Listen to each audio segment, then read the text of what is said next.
Antes de entrar al tema, les decía, vamos a hacer una introducción contando un poco de qué se trata y cómo lo vamos a manejar. Primero, al igual que en el primer cuatrimestre, nos vamos a comunicar por la plataforma, por el Moodle, ¿sí? La dirección es la misma, busca la materia Programación Orientada a Objetos 2017, ¿sí? Que hoy todavía no está. Si entran hoy van a ver Objetos 2016, no entren todavía. Entre mañana y pasado deberían estar dándole de alta a la versión 2017, ¿sí? Si les llega a pedir clave va a ser PO 2017, todo pegado, todo mayúscula, de Programación Orientada a Objetos 2017. Y ahí tienen todo. Van a tener la planificación semanal que dice qué vamos a hacer en cada clase, ¿sí? Lo pueden usar si falta alguna clase para saber de qué tema se dio, pero más importante que eso, para saber cuándo van a estar las evaluaciones, ¿sí? Ahora les voy a dar las 2 o 3 fechas más importantes, pero ahí tienen la fecha de todas las evaluaciones. Las guías prácticas sobre las que van a trabajar los viernes van a estar ahí.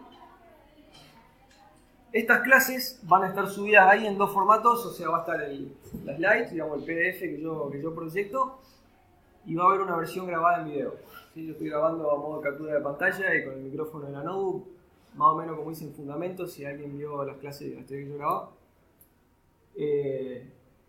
Así que ahí van a tener el link para ver la teoría de YouTube o para bajarse el slide si quieren buscar algo rápido. Van a tener, al igual que en Fundamentos, foros y notificaciones. Hay 2 foros, uno que usamos los docentes para hacer avisos, como cambios en los exámenes, paro, lo que sea, que se supone que lo que nosotros publiquemos ahí les llega automáticamente por mail a todos.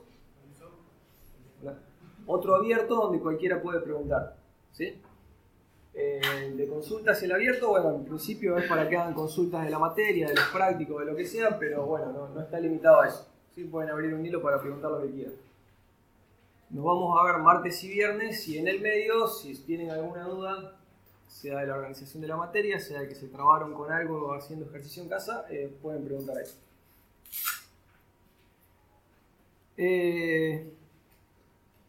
Entre otras cosas que dice que va a haber, hay resumen de sintaxis. Al principio en esta materia vamos a ver mucha sintaxis nueva, ¿sí? Cómo se dice tal cosa en C++. Lo más importante no es tanto el cómo se dice, sino qué es lo que estoy tratando de decir. Digamos, llevándolo a fundamento. Es más importante entender qué es una función, para qué se usa, qué significa pasar por valor por referencia, que acordarme la sintaxis, ¿sí? Que acordarme si referencia era con un ampersand o con qué era, ¿sí? Está primero el concepto, después la sintaxis. Vamos a ver de las 2 cosas, porque vamos a ver muchos conceptos nuevos y van a tener aparejada su sintaxis para probarlo en C++, ¿sí? Los conceptos los tienen que saber. La sintaxis, algunas sí, algunas no, ¿sí? Lo que es básico, las primeras clases van a renegar, por eso yo les sumo el resumen, donde está unidad por unidad, un ejemplito de cada cosa nueva que vimos para que en las primeras prácticas tengan a mano. Sobre todo las 3 primeras unidades, que vamos a ver mucha sintaxis de golpe. Tengan esos ejemplos a mano. Lo que es realmente importante, después de 2 o 3 prácticas, ya lo van a hacer de memoria porque lo van a haber usado 20 veces, ¿sí? Para lo que no es esencial que recuerden de memoria, acá donde dice machetes oficiales, van a ser resúmenes de las bibliotecas que aprendamos a usar. Cuando hicimos fundamento usamos muy poquitas funciones de biblioteca, como, qué sé yo, la potencia, la raíz cuadrada, el coseno, usamos poca cosa, ¿sí? Creo que los manipuladores de flujo era lo más complicado que vimos. De pronto vamos a ver bibliotecas para manipular stream, para trabajar con archivos, para hacer varias cosas. No se van a tener que aprender de memoria todas las funciones de la biblioteca, sino que ahí le vamos a subir un resumen con todos los prototipos que ustedes van a poder tener en el parcial, ¿sí? Lo importante que memoricen es los conceptos y en cuanto a sintaxis lo que hace la base del lenguaje, pero que me acuerde los detalles en la biblioteca, si la función tenía una letra más o una letra menos, si los 2 argumentos cuál era primero, cuál era segundo, lo tienen en el autocompletado en la IDE cuando laburan, lo van a tener en el machete durante el parcial, ¿sí? No hace falta que gasten memoria en esas cosas. Entonces, bueno, a eso me refiero con el resumen de sintaxis y machetes oficiales. Fíjense que no figura guía de teoría. En esta materia, en principio, para la mayoría de las unidades no va a haber una guía de teoría. hay mucha teoría y buenos libros dando vuelta, lo vamos a referir a eso. ¿Sí? En particular, de la unidad 2 en adelante, en fotocopiador hay un libro que eligió Horacio que está bastante bueno, lo consiguió en español y está más o menos ordenado como lo damos en la materia. ¿Sí? La unidad 1 es la única que va a tener una teoría como tenía en fundamento, la van a poder bajar del Moodle. A partir de las demás se manejan con los libros. Tienen ese libro recomendado y piola para empezar. En el Moodle van a tener link a algunos otros libros más. Todos los temas que vamos a ver en internet hay un montón de materiales, ¿sí?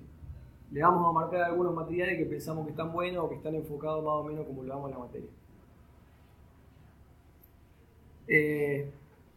Y en las otras unidades no va a haber una guía, salvo por ahí uno o dos temas, no la unidad entera, sino algún subtema dentro de la unidad que sabemos que es especialmente complicado. Bueno, puede haber algún material adicional para eso. Pero en principio lo vamos a referir a los libros, ¿sí? Tomen la clase como referencia de qué tienen que buscar en el libro. Porque si ustedes buscan en los libros, C++ es 10.000 veces más grande de lo que podemos ver en un cuatrimestre. Entonces, ustedes vean qué damos en la teoría o qué usamos en la práctica para saber qué parte del libro leer y qué parte no. ¿Sí? Tomen las slides como un resumen de la unidad, para saber qué buscar y qué no. Y en cuanto a software, no se alcanza a leer bien ahí, pero bueno, cualquier cosa que funcione con C++ estándar de 2011 para acá. Lo mismo que en fundamento, ¿sí? Cualquier compilador de hoy en día sirve. Cualquier idea que estén acostumbrados sirve. Si no tienen idea, yo sugiero Synjay. Porque es lo que estoy acostumbrado, porque es gratis, porque anda en Windows, en Linux, en Mac, qué sé yo. Pero cada uno puede hacer lo que quiera porque, al igual que en fundamento, nos vamos a centrar en el lenguaje y no en la herramienta. ¿Sí? Nos vamos a centrar en C++ y no ni en Synjay, ni en CodeLog, ni en Visual. Sino en lo base del lenguaje que se supone que es igual para todos. Lo que veamos acá, por lo menos las 9 primeras unidades, tiene que andar en cualquier sistema, en cualquier compilador. El mecanismo de evaluación, en principio es parecido a fundamentos, donde van a tener dos parciales escritos más o menos con la misma estructura de fundamentos, con su correspondiente recuperatorio. La única diferencia en segundo con fundamentos, el segundo parcial pesaba un poco más que el primero, acá no, acá es 50 y 50. ¿Sí? Son temas diferentes, digamos. Los dos parciales valen lo mismo. Se pueden recuperar. Tomen nota de las dos fechas en negrita, que son las fechas de los primer y segundo parcial. Cotejen con las demás materias. Si alguna otra materia puso de este año puso un parcial el mismo día, me lo dicen el martes que viene que estemos a tiempo de arreglar, ¿sí? No me lo digan dentro de un mes porque ya no vamos a estar a tiempo de arreglar la planificación. Díganmelo el viernes, el martes, ya van a haber tenido una vez cada materia y ya van a saber cuáles son las fechas. Pero bueno, en principio, si no se superpone nada con nada, esos son nuestros parciales escritos. Van a tener parcialitos, igual que en fundamento, en los horarios de práctica, los últimos 15 minutos de ciertas prácticas. En la planificación semanal que va a estar en el Moodle está especificado qué semana es cada parcialito y a qué unidad corresponde. Siempre va a ser después de haber dado la práctica. Nunca un viernes damos una práctica de un tema y tomamos ahí el parcialito. Siempre lo tomamos la semana siguiente, cosa de que tengan tiempo de terminar la guía, de estudiar el tema, de lo que sea. Bueno, vean la planificación y también se puede recuperar igual que en fundamento. La diferencia acá es el proyecto final, que en fundamento de esta cosa no existía. Cuando termine la materia, además de aprobar los parcialitos y aprobar los parciales, tienen que defender un proyecto final. Tienen que terminar haciendo un software, típicamente o es un sistema de gestión, o es algún jueguito 2D simple, depende para dónde apunten. Termina la materia armando algún sistema más o menos completo y defendiéndolo. ¿Sí? A eso le llamamos proyecto final, que se hace después del cursado. ¿Sí? Nosotros durante el cursado le damos a las herramientas, cuando termine el cursado ustedes tienen 1 año y medio para hacer el proyecto y presentarlo en algún turno de final. ¿Sí? A medida que vayamos avanzando en el cursado le vamos a ir dando más detalles de qué tiene que tener y qué no el proyecto. Pero usualmente terminan haciendo algún videojuego o algo 2D relativamente simple, nada de otro mundo, o algún sistema de gestión pongámosle, no sé, una biblioteca con una lista de libros, una lista de socios y un historial de alquileres. ¿Sí? Algo de ese estilo. Son los dos tipos de proyectos más comunes. En realidad pueden hacer lo que ustedes quieran, pero bueno, como para dar dos ejemplos típicos que alcanzan para probar bien la materia. Donde en ese proyecto van a aplicar todo lo que aprendieron durante el año, tanto en esta materia como en la anterior. Y se presenta en una mesa de examen final. ¿Sí? Como les decía, no durante el cursado, sino que ustedes quedarán regulares en el cursado y tendrán hasta que se venza la regularidad para venir a presentar el proyecto en un turno de final. Las condiciones para regularizar son las mismas que para fundamentos. Asistencia práctica, fíjense que teoría no. Les recomiendo fuertemente que vengan, pero el régimen de enseñanza no dice que es obligatorio. Solo práctica dice. Nota mínima 40 en cada parcial, para regularizar no importa el promedio, y la mitad de los parcialitos aprobados. El que queda regular, el examen final es escrito, del mismo estilo que los parciales, y también tiene que presentar el proyecto en el mismo examen. ¿Sí? No puede rendir en un final el escrito y en otro presentar el proyecto. Ahora, lo que ocurre es que para el proyecto no hay que estudiar ni preparar demasiado. Defender el proyecto es contar más o menos cómo lo modelaron, qué hace, que nos demos cuenta que lo hicieron ustedes, pero si realmente lo hicieron ustedes no tienen que estudiar nada. ¿Sí? Si ustedes lo hicieron, ustedes lo conocen, lo pueden presentar en 10 minutos y listo. Y además lo que ocurre es que nadie viene, les recomiendo que nadie lo haga, nadie viene derecho a un final a mostrar el proyecto. Siempre pasan antes por una consulta. ¿Sí? Siempre de alguna manera con cada grupo se va a poder hacer individual, en grupo de 2 o 3. Acordamos una consulta. ¿Sí? La última consulta se hace cuando el proyecto ya más o menos está terminado y en esa consulta ustedes ya saben si el proyecto está para aprobar o no. ¿Sí? Cuando ya lo tienen medio cocinado nos hacen una consulta, si le decimos que está todo bien, ya está. Ese día se dedican a estudiar para el escrito y en el proyecto no tienen que gastar mucho tiempo. Si no es algo que tengan que estudiar. Ya lo tienen hecho y una vez que lo tienen hecho es venir y mostrarlo, nada más. Entonces, importante, en el mismo turno y nadie venga sin haber pasado por consulta. ¿Sí? Si ven a picardía, que les vaya bien el escrito y no prueben el proyecto porque no se lo vieron antes. ¿Sí? Que puede pasar que el proyecto no esté esencialmente mal, pero no cumpla con los mínimos requisitos a lo mejor. No sé, queríamos que hagan manejo de archivo y su proyecto no maneja archivos, por decir. Entonces, vengan a una consulta para que el día del final ya sepan que el proyecto está bien. El día del final en general, si ya lo vimos en consulta, es un trámite, porque incluso nosotros docentes ya lo conocemos. ¿Sí? Preguntamos 2 huevadas y seguimos otra cosa. Pero bueno, para eso es importante que hayan hecho antes un par de consultas. El que promociona, las condiciones de nuevo son las mismas que en fundamentos. Bueno, ahí justo la proyección no se lee bien, pero dice promedio 70 entre los parciales, 60 mínimo, 3/4 de los parcialitos. Para todos los porcentajes y mínimos valen los recuperatorios. ¿Sí? Vale para promocionar, recuperatorio parcial de parcialito. La misma asistencia. La diferencia con fundamento no es el proyecto final. Bueno, ahí no, justo la proyección. La diferencia es el proyecto final. La promoción acá es parcial, ¿sí? Lo cual significa que la materia no termina hasta que no vengan a un final, se inscriban a un final y vengan a mostrarme el proyecto final. ¿Sí? Entonces, en realidad, el que cumple todos esos requisitos en el guaraní va a salir como regular. ¿Sí? La materia no la va a tener cerrada. Ahora, cuando se anote al final, no le vamos a tomar el escrito, directamente vamos a ver el proyecto y se va a promediar con la nota de los parciales y ya sale su nota final. ¿Sí?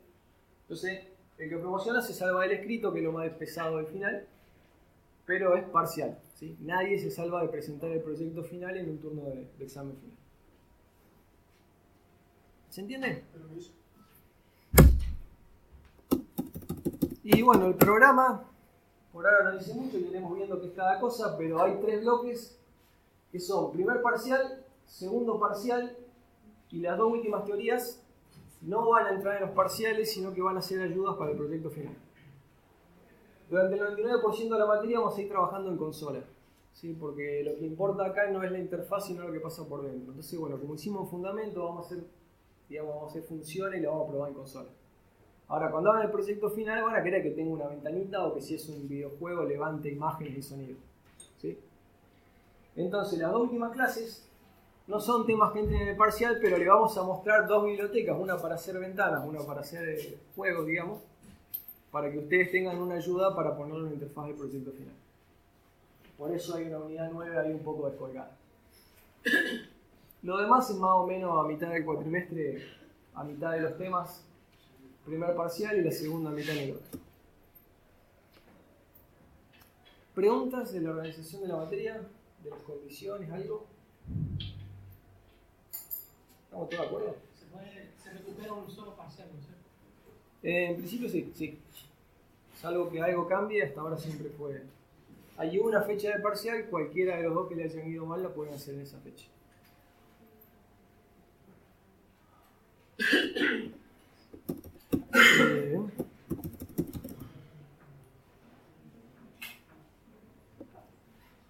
Les consulto para la clase que viene si puede llegar a haber algún cambio en eso. Todo lo que dije ahora es 99% seguro, pero la clase que viene se fija, ¿sí? Incluyendo la fecha si me dicen que hay algún problema o no. En principio es uno solo, ¿sí? Pero voy a ver. Porque total los viernes tenemos 4 horas de práctica y el parcial lleva 2. En teoría podría haber lugar para que se haga primero y segundo, ¿sí? Así que la verdad que no lo había pensado, pero a lo mejor, no quiero prometer nada porque tengo que hablar con el maestro de la cátedra, pero a lo mejor aparece esa posibilidad. Bueno, nada, de la introducción ya está. ¿Alguna otra pregunta? ¿Algo que quieran comentar? ¿Paso derecho a los temas? Bueno. Vamos entonces. Bueno, yo acá puse preguntas al final, pero los que tuvieron que ver conmigo, ya se los dije, pregúntenme cuando sea, ¿sí? No esperen al final a una pausa para hacer una pregunta. Estoy explicando algo, no se entiende, no cierra, les contradice algo que dije antes, levanta la mano y lo preguntan, ¿sí? Interrúmpame, tratemos de que la clase sea dinámica. ¿Cómo? Sí. Sí, igual que el primero. Bueno, vamos entonces al primer tema, que, bueno, ahí atrás dice punteros, se llama el primer tema,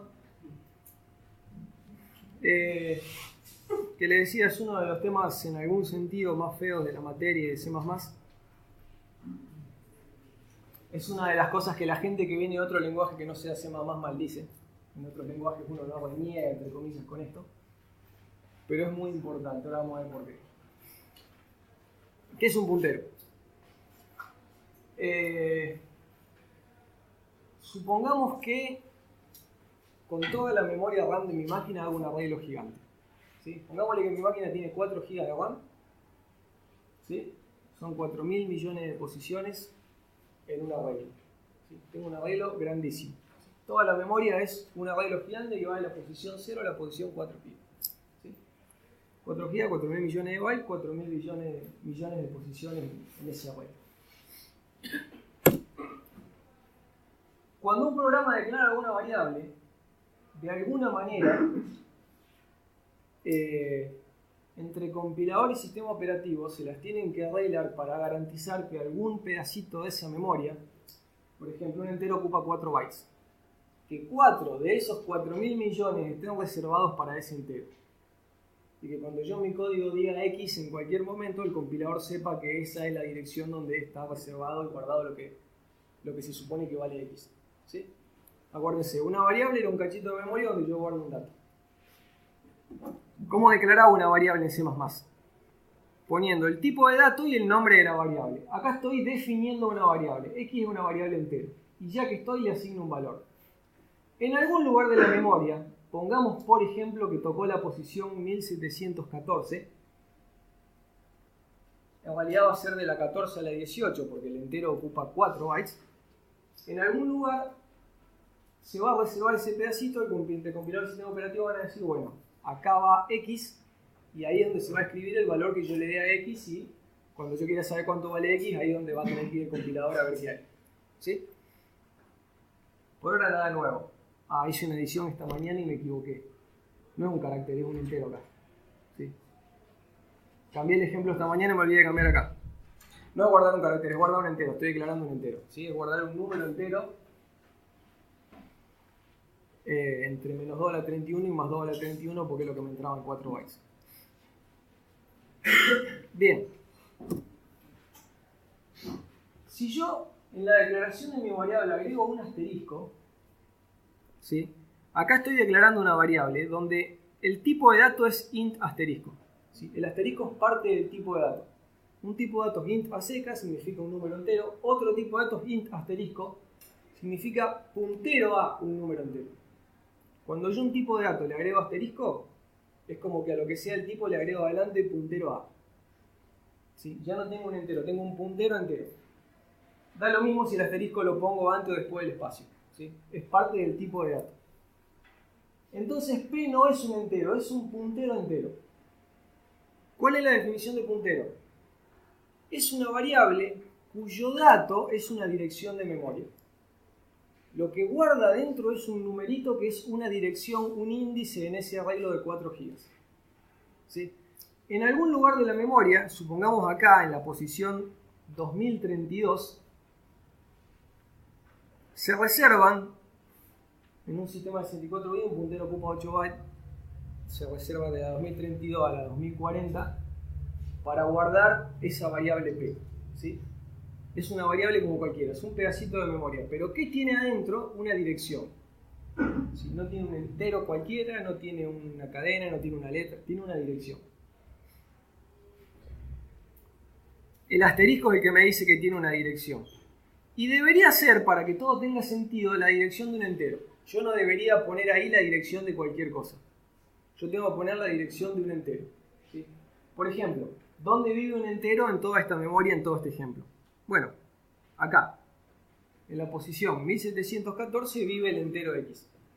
1714 es la dirección de un entero. ¿Sí? Es un dato que yo podría poner acá adentro.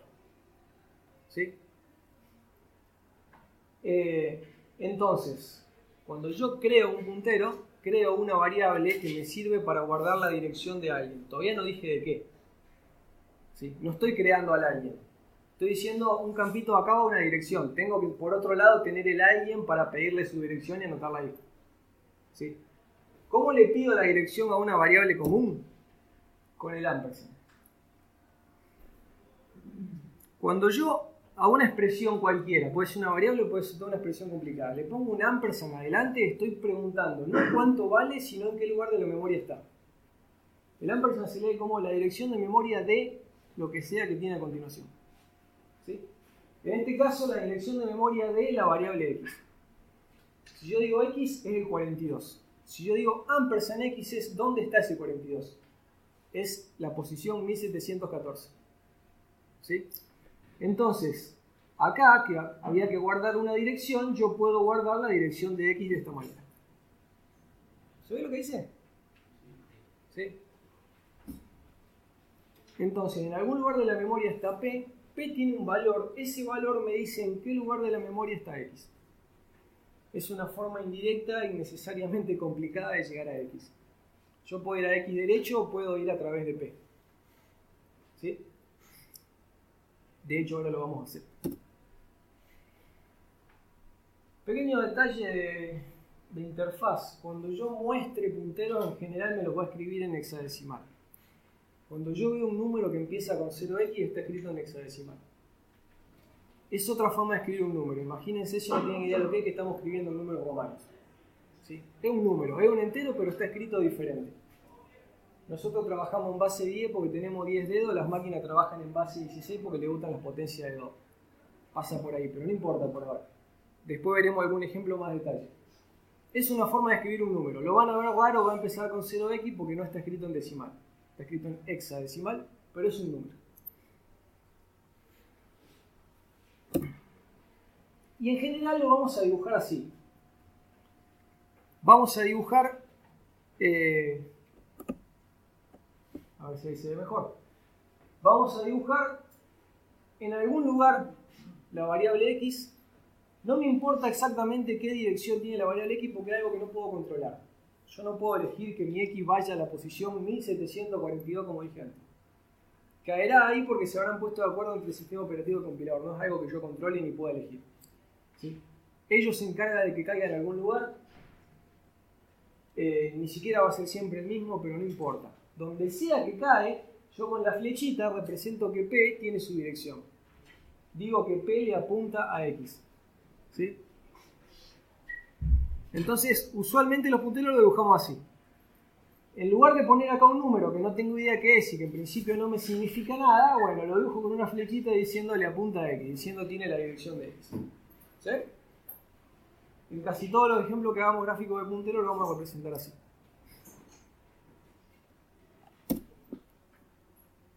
Bien, ¿qué podemos hacer con el puntero?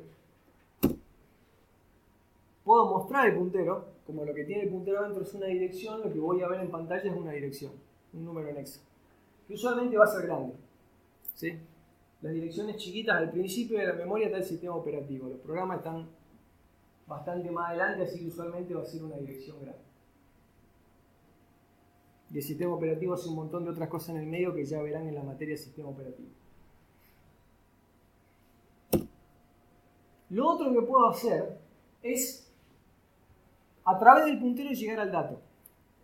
Y eso lo puedo hacer con el operador asterisco. Asterisco significa siga a la flecha. Yo tengo un puntero, le pongo un asterisco adelante, en vez de trabajar con la dirección, sigo la flecha y trabajo con el dato. ¿Sí? Si muestro P, veo la dirección. Si muestro asterisco P, sigo la flecha y veo el 42. ¿Se entiende la idea?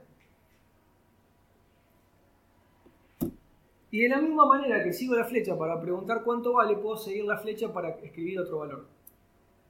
Asterisco P igual 10, agarra la dirección de 10, va a ese lugar, que es donde está la variable X, perdón, agarra la dirección que hay en P, va a ese lugar que es donde está la variable X, que antes valía 42, y le pone un 10. ¿Sí? Entonces estoy modificando, por ejemplo, el valor de X, pero a través de P. No directamente de X, sino llegando por el puntero. Es otra forma de hacer lo mismo. ¿Sí? Por ahora esto es innecesariamente rebuscado. Si yo quisiese modificar el valor de X, no haría un puntero. ¿Sí? Estamos de acuerdo en que todo esto para este ejemplo tonto es innecesario. Ya vamos a ver situaciones donde realmente los necesitemos. Por ahora es simplemente para ir introduciendo a poco el concepto de puntero y la sintaxis. Cuando les decía que es engorroso y que sintaxis hay mucha, noten, por ejemplo, que este asterisco no es el mismo que este asterisco. ¿Sí? Adrede uno está en rojo y uno está en azul. Es el mismo carácter, se hace con la misma tecla de teclado, pero para C++ son dos cosas distintas. ¿Cómo me doy cuenta? En general, lo mismo el ampersand. Este ampersand no es el de alias que ustedes vieron en pasaje de parámetros por referencia a funciones. Es otro ampersand. ¿Sí? ¿Cómo me doy cuenta cuándo es cada uno? Tengo que ver si el asterisco o el ampersand son parte de un tipo de dato o están aplicados sobre una variable, sobre una expresión que ya existe. En este caso es parte del tipo de dato, int asterisco. Hay un tipo de dato que tiene un asterisco, ese es un asterisco. En este otro caso no hay ningún tipo de dato. Asterisco P lo estoy aplicando sobre un valor, sobre una variable, una expresión, lo que sea. ¿Sí? Pero ahí no hay un tipo de dato, ahí no dice int, no dice nada. ¿Se ve la diferencia? Cuando es en un tipo de dato, típicamente cuando estoy declarando la variable, va a significar una cosa. Cuando estoy usando la variable ya declarada, va a significar otra. ¿Sí? El asterisco en particular, cuando creo que es lo que sigue, ¿sí? Por ejemplo, el ampersand, cuando lo pongo en el tipo de dato, es lo que ustedes ya conocían. El alias, que lo usamos para pasar por referencia a funciones. ¿Sí? Otro nombre para la misma variable, pero parece una variable común. ¿Sí? El asterisco es declarar un puntero. Cuando lo pongo en el tipo de dato, en vez de decir que voy a declarar una variable de ese tipo, digo que voy a declarar un puntero a una variable de ese tipo.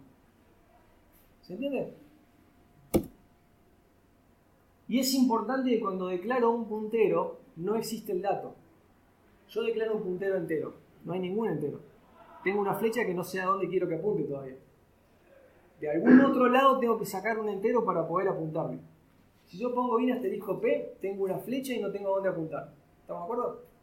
Pues ese es un error muy común, ya lo vamos a ver en un ejemplo. Si igualar a cualquier entero, digamos, int asterisco P igual a 10, ¿te guarda el 10? Digamos, en lugar de una flecha o... Sí y no. O sea, sí va a funcionar, pero no creo que sea lo que querés. Si vos me haces in asterisco 10, asterisco P igual 10, estás queriendo decir la dirección de memoria 10. Y yo le dije antes, no puedo controlar las direcciones de memoria. ¿Qué sé yo que hay en la 10? Ni siquiera me corresponde. Las bajas dije que eran para el sistema operativo. Lo más probable es que si quiero seguir esa flecha, mi programa reviente. ¿Sí? En los Windows viejos aparecía la pantalla azul, en los nuevos el cartelito ese que uno pone no enviar y no lee lo que dice. En Linux un discreto segmentation fault en alguna consola. ¿Sí? Pero típicamente mi programa explota. Se cierra de manera bruta. El 99% de las veces que un programa revienta es una metida de pata por punteros. Casi siempre, el error más común. Bien. Un error como este, como declarar una flecha y no hacer que apunte a algún lado útil. ¿Sí? Esto va a tener alguna dirección basura hasta que yo le cargue la dirección de algo que realmente sea un entero. Eso es cuando tengo el asterisco o el ampersand como parte de un tipo de dato. Si lo tengo al lado de una variable ya declarada, o sea, como operador en el medio de una expresión, el ampersand significa dame la dirección de memoria. ¿Sí? Tengo un valor, el ampersand es preguntar en qué dirección de memoria está guardado ese valor. Y el asterisco es lo contrario. El asterisco es, tengo una dirección de memoria, anda a esa dirección a ver qué dato hay. ¿Sí? En un caso tengo el dato, quiero la dirección, en otro caso tengo la dirección, quiero ir a ver qué dato hay. Son las operaciones de alguna manera opuestas al ampersand y el asterisco. ¿Se ve?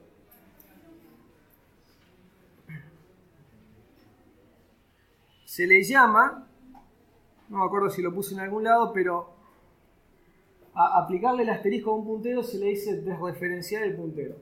El puntero apunta a algún dato, hace referencia a algún dato. Con el asterisco voy al dato, se le dice desreferenciar el puntero. Lo van a encontrar así en los libros. Cuando digan desreferenciar es bueno, tengo un puntero y le aplico el asterisco para seguir la flecha a ver a dónde va. A ver qué dato está apuntando. Hasta ahí el concepto básico del puntero. Y un poquito de sintaxis, ¿sí? De cómo obtengo una dirección, cómo declaro básicamente un puntero.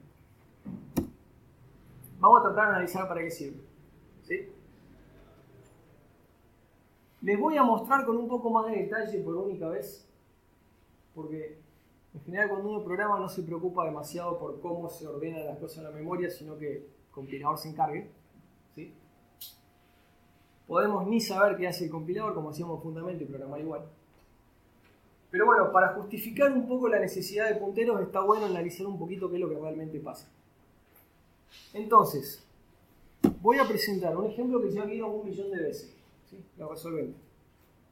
Una función main carga 3 coeficientes, se los pasa a raíces. Raíces le pide al discriminante que calcule el discriminante y con eso saca 2 raíces reales. Versión con reales no le doy bola a las imaginarias. ¿Sí? Versión para raíces reales, bien simplificado. Lo hemos hecho 1.000.000.000 de veces en fundamento de programación. A todos les debería resultar bastante familiar este código. ¿Se entiende el código? Vamos a analizar. Acá no hay punteros. ¿Sí? Primero un ejemplo sin punteros para ver algo más o menos simple, cómo se organiza en memoria, y después metemos un puntero a ver qué pasa. Vamos a analizar entonces qué pasa con estas variables en memoria mientras va ejecutándose este programa. ¿Sí? Entonces, voy a ir dibujando qué pasa, ¿sí? A medida que vaya avanzando el programa. ¿Sí? Pongámosle que este es el arreglo de 4 GB y por simplificación, me quedo justo ahí, por simplicidad vamos a asumir que nuestro programa está solo en el universo. En la vida real hay otros programas, hay sistema operativo, hay driver, hay más gente tratando de ocupar memoria. ¿Sí? Más procesos y más cosas. Por simplicidad, no está tan lejos de lo que el programa cree. Vamos a suponer que tenemos los 4 GB para nosotros. Está toda la memoria libre. ¿Sí? A medida que el programa vaya generando variables, nos va a tener que organizar en esta memoria. Entonces, empieza mi programa. ¿Sí? Empieza el main. Lo que voy a hacer es... ¿qué es lo que, más o menos lo que realmente sucede? Es, a medida que vaya necesitando espacio, ir ocupándolo en orden, de izquierda a derecha. ¿Sí? Tengo todo libre para mí, no voy a ir a poner las variables en el medio. Vamos a ir de izquierda a derecha, vamos a hacer prolijo y ir poniendo una al lado de la otra. ¿Sí? ¿Qué es lo que realmente pasa? Entonces, mi memoria está libre, entonces desde el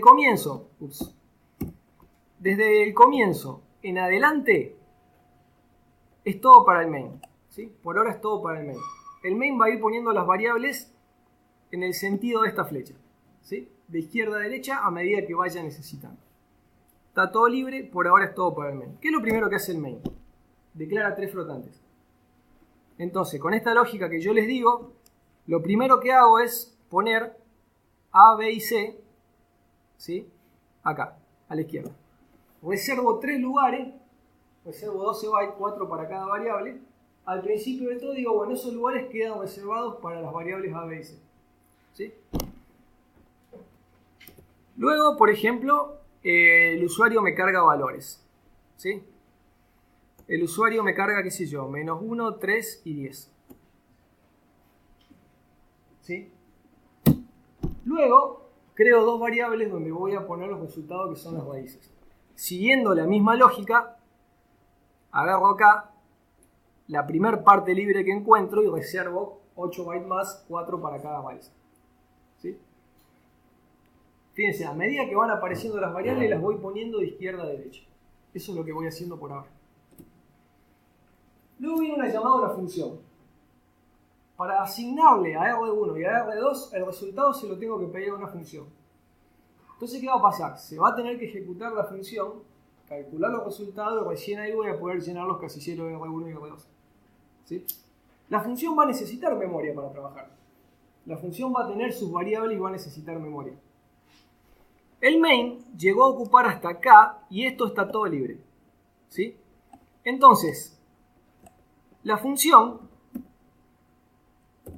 raíces de acá en adelante puede ocupar sin problemas. ¿Sí? De acá en adelante lo va a tomar raíces para poner sus cosas. Porque total está libre. ¿Qué es lo primero que pone la función raíces?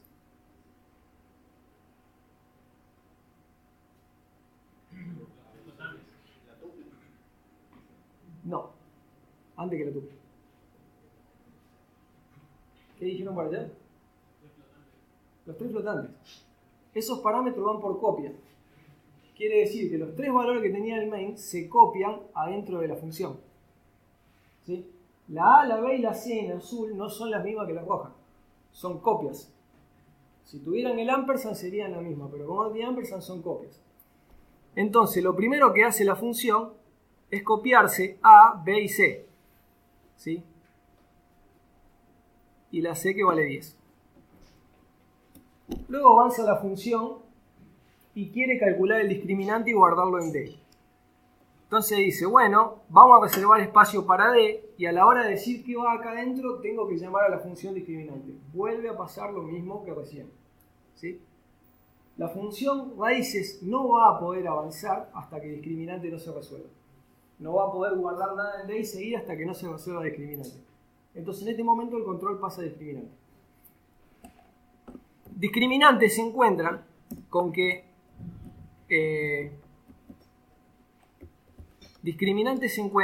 de acá en adelante, ¿sí? Tiene todo libre para ella. De acá en adelante está todo libre para discriminante. El main había ocupado una parte, raíces ocupó otra, de acá en adelante va discriminante.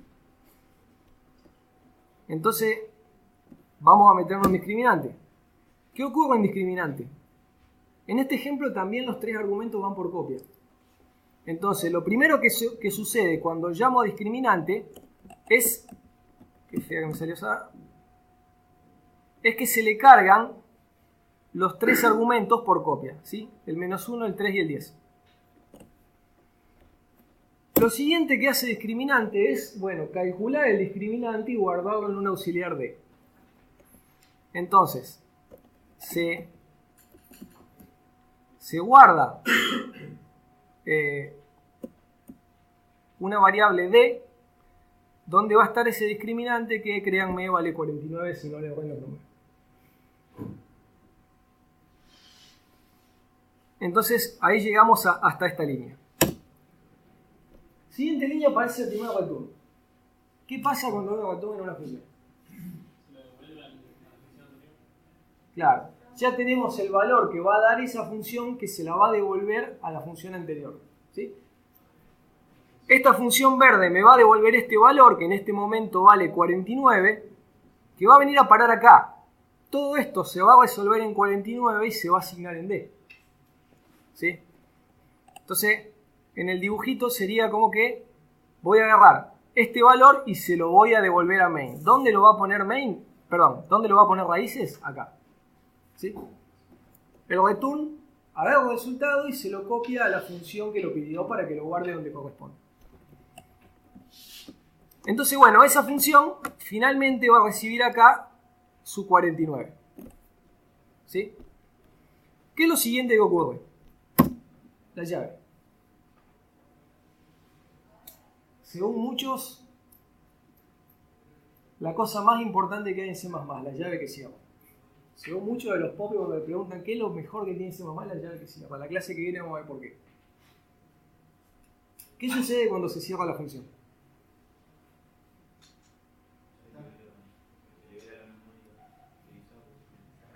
Bien, todas las variables que estaban adentro de ese par de llaves desaparecen. ¿Se acuerdan? El ámbito de validez de una variable es el par de llaves en la que está declarada. Salgo de las llaves y desaparece la variable. Entonces, lo primero que va a pasar acá es que va a desaparecer D. Además de desaparecer todas las variables que están declaradas en ese ámbito, termina la función. O sea que desaparece la función completa. ¿Sí? Va a desaparecer toda la función completa. Toda esa memoria que había ocupado el discriminante ahora vuelve a estar libre. ¿Ven? La función terminó, listo, esa variable no existe más, esa memoria ya no la necesito, a partir de ahora considerarla libre otra vez. Puede venir cualquier otro y usarlo. ¿Estamos de acuerdo? Mi programa avanza. Raíces avanza y empieza a calcular y guardar las dos raíces. ¿Sí? Entonces acá raíces avanza y empieza a calcular R1 y R2 que van a valer menos 2 y 5 si no me equivoco. ¿Sí? Sigue la función y tenemos otro return. Ahí nos alcanza a leer, dice return y la tupla entre R1 y R2. ¿Sí? Funciona igual que antes.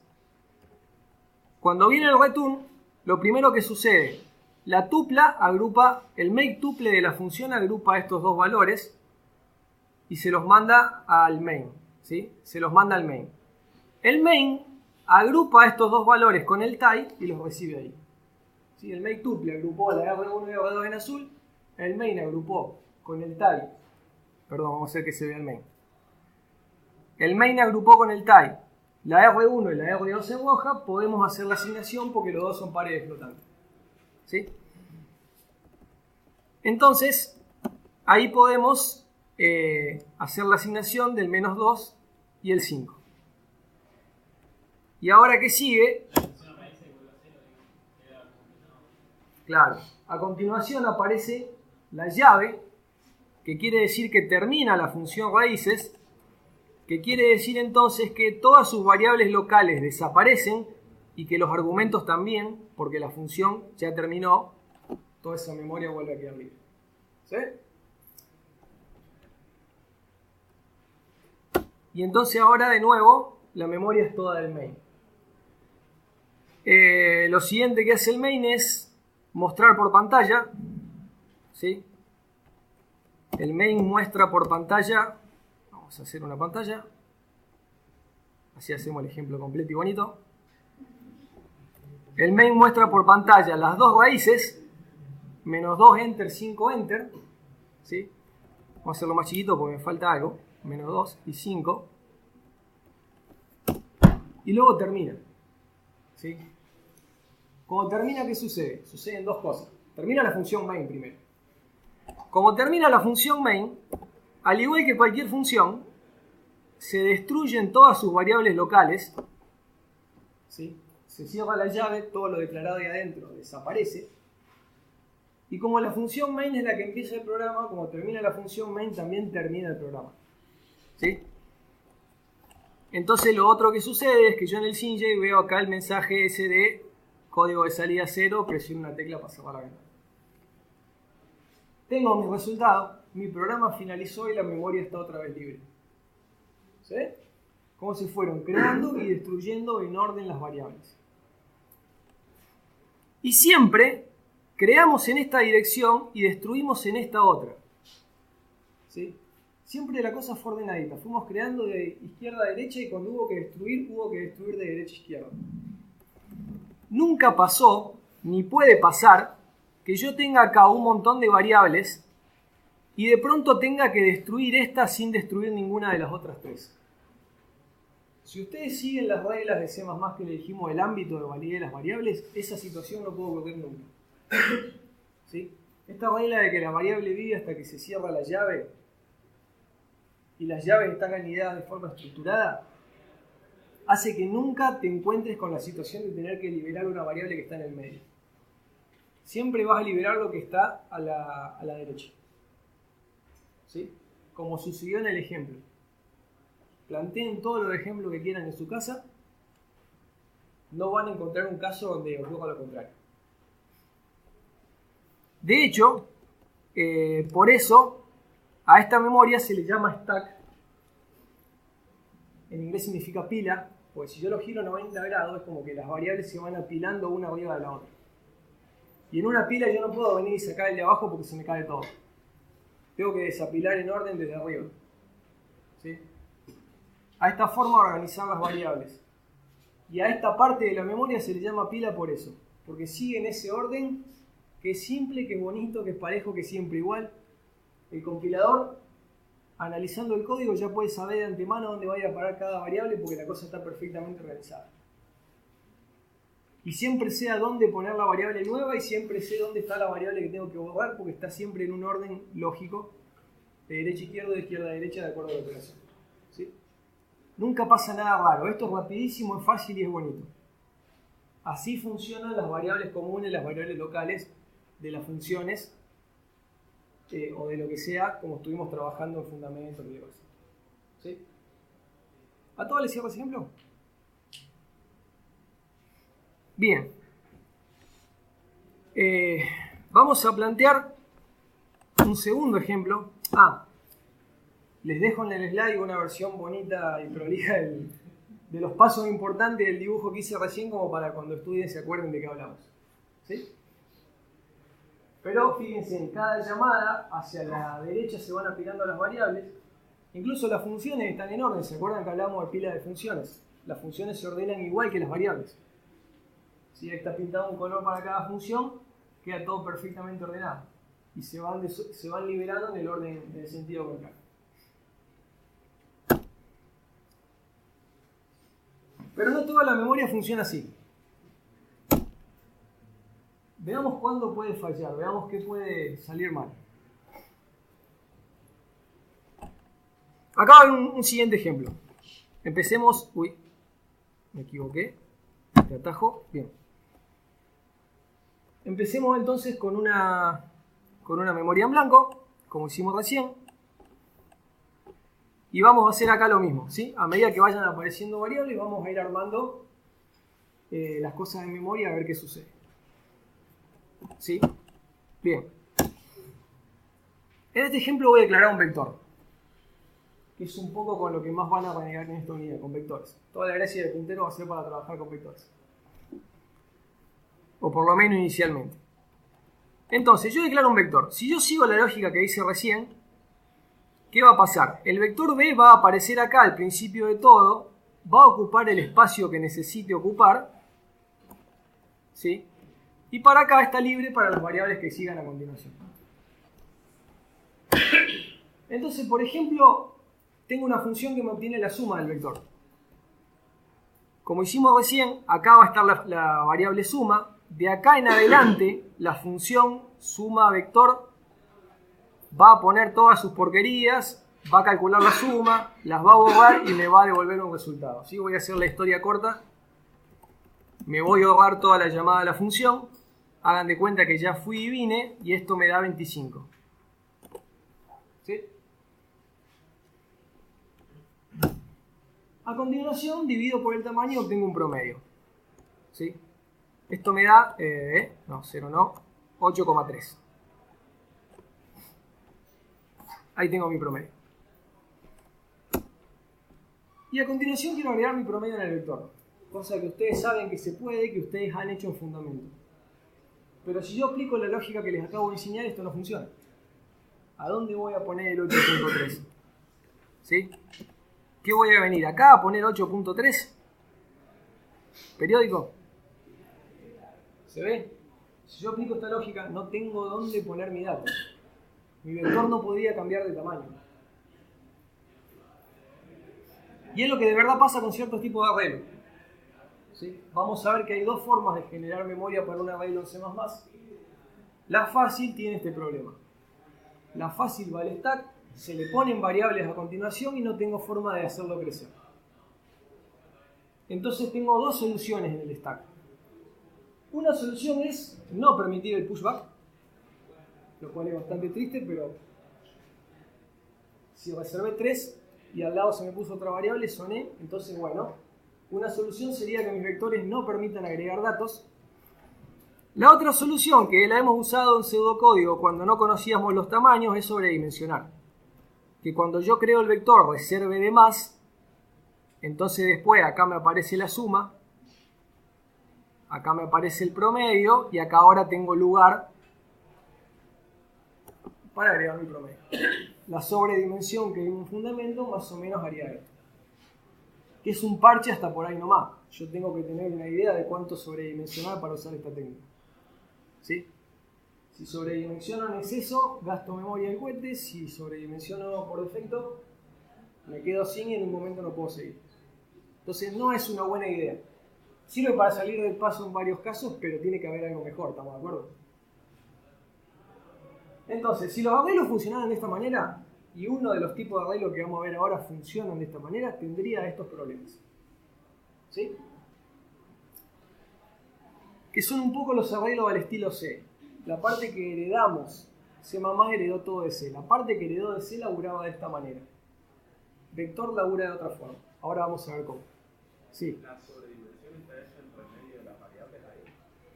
La sobredimensión es cuando yo escribí 6, 9 y 10, en lugar de cerrar ahí el B, lo cerré un poco más adelante para tener espacio para agregar. ¿Y las otras variables se corrieron? No se corrieron, o sea, no es como que se corrieron. Yo digo, bueno, si cuando yo hubiese llegado al punto de crear B, en lugar de ocupar hasta acá, hubiese dicho no, me reservo hasta acá por las dudas, luego en la siguiente línea, cuando llega la suma habría ido a parar acá. Y el promedio acá, y entonces todo esto lo tengo pre-reservado para agregar más datos a mi vector. Claro, no es que se corrió. Es en un universo paralelo, si mi vector pide más de lo que necesita, le queda un espacio. Es como una decisión que tengo que tomar, dos soluciones. Si hago como al principio, no puedo agregar, plan B, pido de más y puedo agregar un poquito. ¿Sí? Ahora, tiene que haber algo mejor.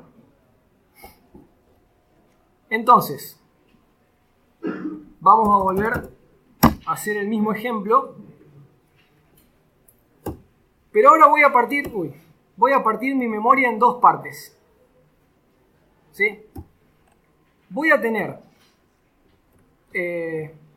una parte, la primera mitad, entre comillas. ¿Sí? Esta es la primera mitad y abajo, vamos a hacerlo más abajo porque en la proyección justo molesta. En la segunda mitad, ¿sí? Ahí estamos.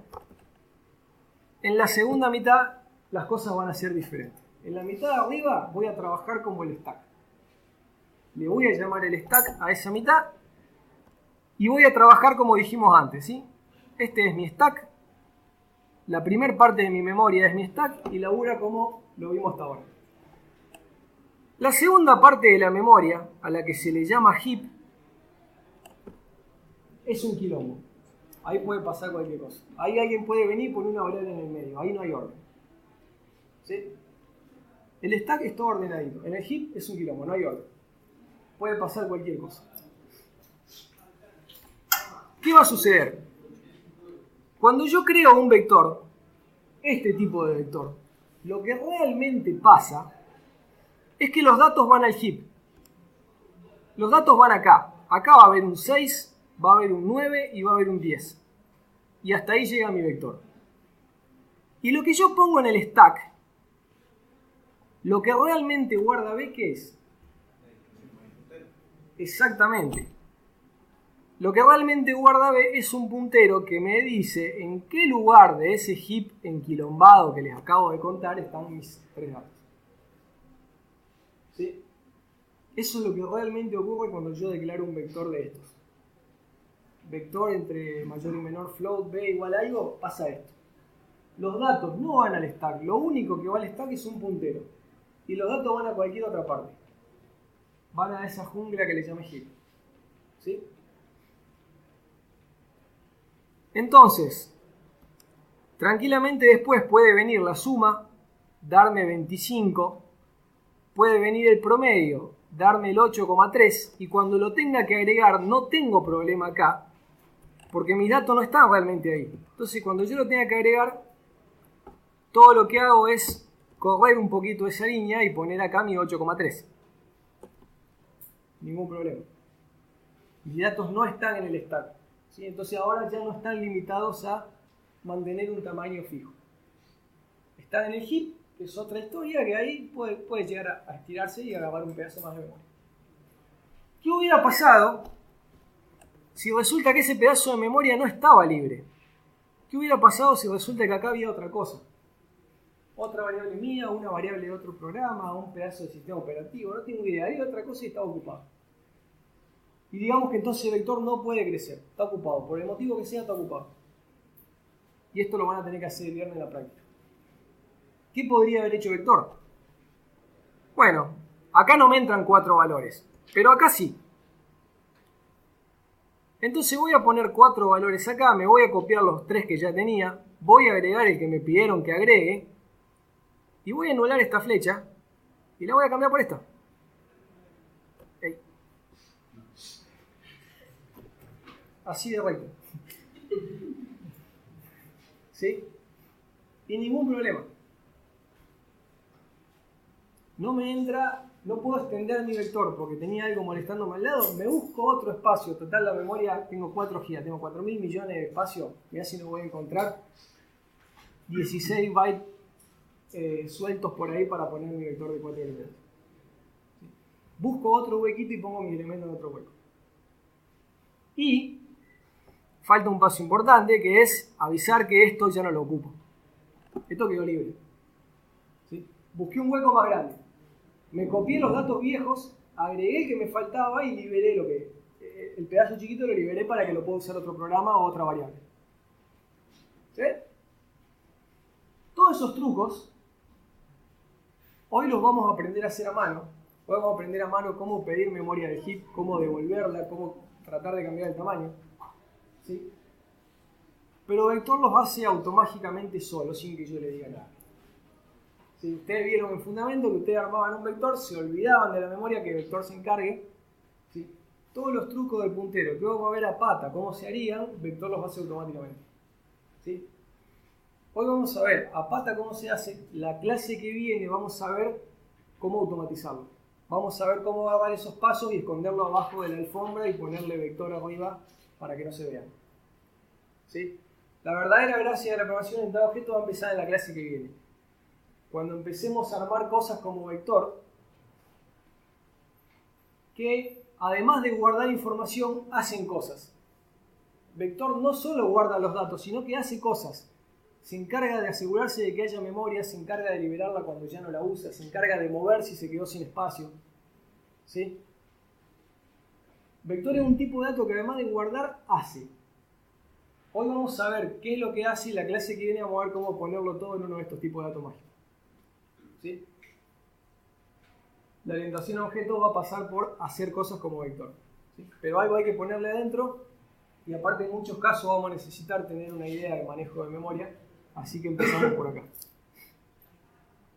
¿Se ve la idea? Acá hay un caso donde realmente es importante usar punteros, ¿sí? Sin punteros yo no podría haber cambiado, haber hecho crecer a mi vector. ¿Se ve? Bien. Les cuento un detalle más que está en la diapositiva. El verdadero dibujo es algo así. Yo tengo 4 GB. Mi ejecutable ocupa mucho menos que 1 mega. 4 GB son 4000 megas. ¿Sí? Pongámosle que tengo 4000 megas. Mi ejecutable ocupa un décimo de mega. Mi versión compilada del programa, mi conjunto de instrucciones de máquina, el exe al que yo le hago doble clic ocupa menos de 1 mega. Está en un rinconcito de la memoria que ni molesta. La parte reservada al stack, la parte ordenada y prolija de mi memoria, en Linux, por ejemplo, es de 8 megas. ¿Sí? Es nada. Es un 0,2% de toda mi memoria total. ¿Sí? Tengo 4000 megas, hay 8 que están ordenados, pongámosle 1 que está para el ejecutable, y el quilombo ese del heap, que yo dije que es cualquier cosa todo desordenado, de los 4000 ocupa 3991. ¿Sí? El 99,9% de mi memoria es el heap. El stack es muy chiquito. En el stack van variables muy chiquitas. Van flotantes, van enteros, van punteros, cosas que ocupan 2, 4, 10 bytes. No van cosas grandes. Yo quiero guardar un vector con 3 millones de datos, va al heap. En el stack ni siquiera me entra. ¿Sí? El stack está bueno porque es ordenado, es fácil crear y destruir variables. Pero cuando quiero guardar cosas grandes, tengo que hacer un puntero y mandarlo al heap. Eso es lo que vamos a aprender cómo hacer hoy. ¿Sí? Si acabamos de ver el concepto, ahora vamos a empezar a ver en código cómo se dice todo esto. Pero bueno, tengan esa idea. ¿Sí? Las variables que yo venía declarando hasta ahora, normalmente las que pongo ahí entre llaves y declaro int x, van al stack, es un pedacito chiquito, son las que se destruyen solas, las que funcionan prolijas. Lo que vaya al heap es otra historia y hay que saber usarlo porque es el 99% de nuestra memoria. ¿Sí? ¿Se entendió esto? De nuevo, bueno, acá les queda un dibujito de cómo sería mi stack, que lo que en realidad tiene un puntero y en el heap, en algún lugar del heap estarán los verdaderos datos. Un detalle importante que me olvidé, que puede pasar cuando lo hagamos a pata, ya borré el dibujo, pero yo tenía, ¿qué tenía yo? Yo tenía mi memoria, ponele, mi stack, mi heap, tenía acá mi vector, mi suma y mi promedio. El vector apuntaba, no sé, acá, donde estaban todos los datos. ¿Sí? Cuando llego a la llave final del main y mi programa termina, cuando yo llego a una llave se destruyen todas las cosas que están declaradas adentro de esas dos llaves. ¿Sí? Adentro de estas dos llaves están declaradas el promedio, la suma y la b. Eso es lo que en principio se va a destruir. Si yo destruyese solo eso, ¿sí? Me pasaría algo como esto. Destruyo la suma, el promedio y la b. Acuérdense que la b es nada más que una flechita. Si yo destruyo nada más que la flecha, mi programa terminó y la memoria no quedó libre. Quedó basura. Quedó lo que se conoce como memory leak, goteo de memoria. Está perdiendo memoria por algún lado. No puede ser que terminé todo y me quedó más memoria ocupada que antes. ¿Sí? Si terminé todo, debería volver a cero. Si yo de pronto destruyo una flecha y me olvido de avisar que el lugar a donde apuntaba no lo necesito más, ese lugar parece todavía ocupado. Es como que me voy de vacaciones a un hotel y cuando vuelvo a mi casa no devuelvo la llave. ¿Sí? Y la habitación queda cerrada y otro golpe no puede entrar a pesar de que ya me fui. Por dar un ejemplo. ¿Se ve? Entonces, alguien tiene que encargarse de que antes de que esta flecha desaparezca y perdamos noción de dónde estaban los datos, antes de que eso pase, avisar que hay que liberar ese pedacito. ¿Sí? Eso también lo hace vector. Vector, cuando se da cuenta que está por morir, avisa que la memoria de la que era dueño ya no la quiere más, que quede libre para otro proceso. ¿Sí? Es otra más de las cosas que hace automáticamente Vector sin que nosotros tengamos que pedírselo ni preocuparnos. Otra de las cosas que ahora van a tener que hacer a pata y la clase que viene van a aprender a esconderlo adentro de un vector. ¿Se ve?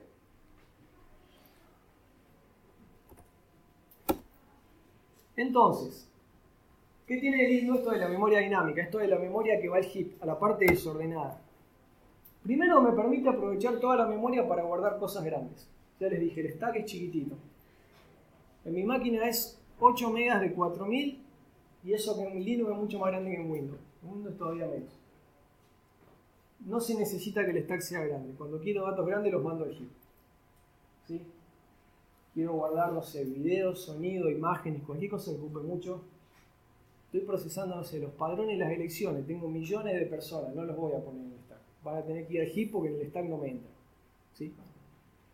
El área grande de la memoria es el heap, así que necesito saber esto de punteros y manejar y pedir y liberar memoria para poder aprovechar ese pedazo más grande. Nosotros programábamos en el fundamento, usábamos el stack. Usabas el heap sin darte cuenta, porque Vector te hacía ese trabajo. ¿Sí? Esas flechitas ahí que yo dibujé ahora, las maneja automáticamente Vector. Ahora vamos a aprender cómo lo hace.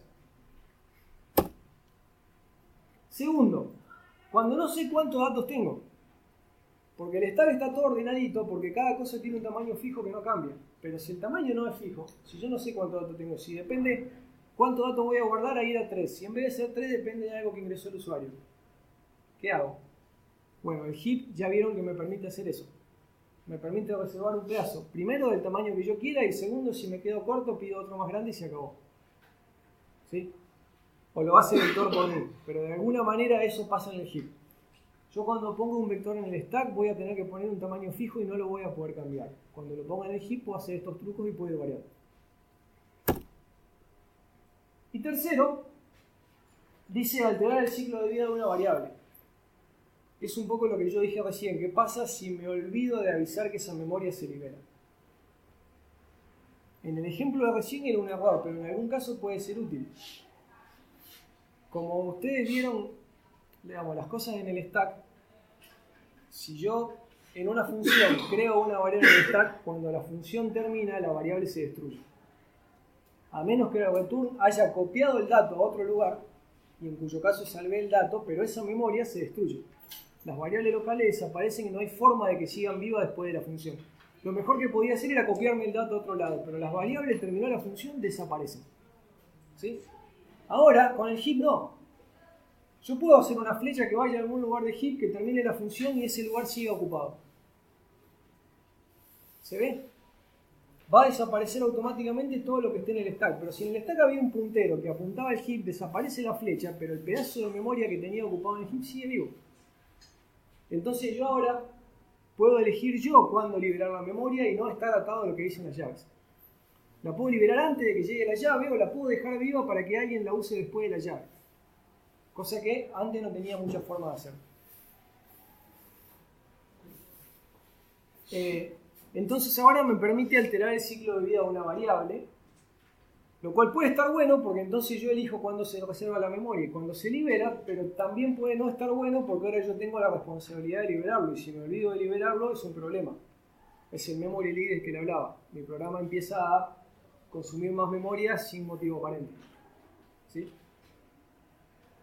O mi programa deja memoria que está reservada pero que nadie la usa, se va desperdiciando. Entonces, bueno, eso es una ventaja y una desventaja de acuerdo a cómo se lo mire. Usualmente todos estos trucos de memoria los vamos a envolver adentro de algo como vector para que nos simplifique la vida. ¿Sí? Sí.